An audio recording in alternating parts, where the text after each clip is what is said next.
বাংলা ৭১ তো আমরা ভুলে গিয়েছিলাম গত কয়েক বছরে। ৭১-এর চেতনায় উদ্দীপ্ত যুবকরা যে এখনো বাংলাদেশে আছে তার প্রমাণ হলো শহীদ আবু সাঈদ।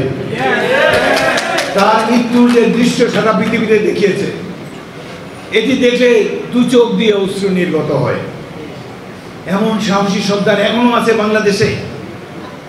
প্রথমে গুলি লেগেছে, সে শুয়ে পড়ে নাই, তারপরেও দাঁড়িয়ে আছে হাত প্রসারিত করে। এই তো বাংলাদেশের রোল মডেল। হাজার বছর যতদিন বাংলাদেশ থাকবে, শহীদ আবু সাঈদ হিরো হিসেবে বেঁচে থাকবে। অনাগত ভবিষ্যতে সকল শিশু যুবকদেরকে বলবো, বড় হয়ে তোমরা আবু সাঈদের মতো হবে। ইসরায়েলি বাহিনী যেভাবে গঠিত হয়েছে, যে যার কাজ করে, রেডিওতে একটা ভাষণ বাজিয়ে দেয়, সবাই মিল কাটার শ্রমিকরা নিজেদের পোশাকটি জমা রেখে ট্যাঙ্ক এরিয়াতে গিয়ে ইউনিফর্ম পরে ট্যাঙ্কে বসে যায়। তারা পিপলস আর্মি। আমরা চাই বাংলাদেশ এই যে যুবক তরুণ, তাদেরকে আমরা সামরিক ট্রেনিং দেব, এদেরকে নিয়ে আমরা জনগণের বাহিনী বানাবো আবার, যাতে করে কোন দেশ যদি রক্তচক্ষু দেখাতে চায় বাংলাদেশকে, এরাই হবে আগামী দিনের শহীদ।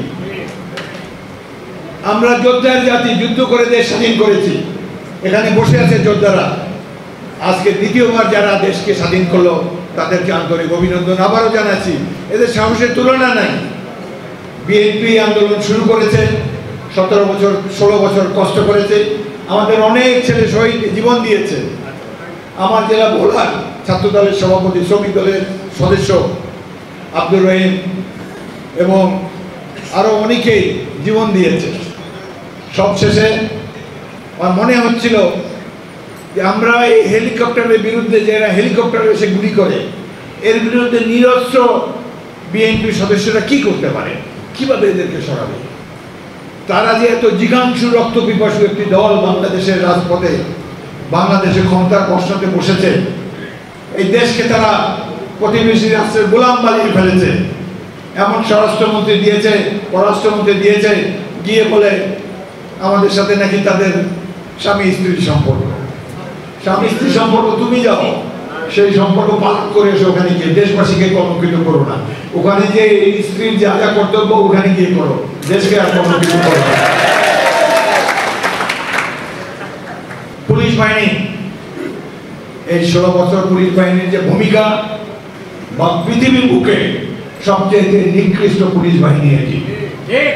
এমন কাজ করে নাই তারা।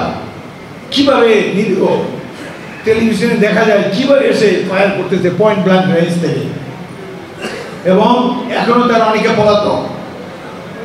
একটি স্থানে 13 জন ন্যাপ থানার খতম হয়ে গিয়েছে। আমরা এগুলা সমর্থন করি না, ছাত্ররাও করে নাই। স্থানীয় জনগণের রোষে তারা এইভাবে নিহত হয়েছে। তারা এদের মৃত্যুর জন্য দায়ী শেখ হাসিনা এবং আওয়ামী লীগ।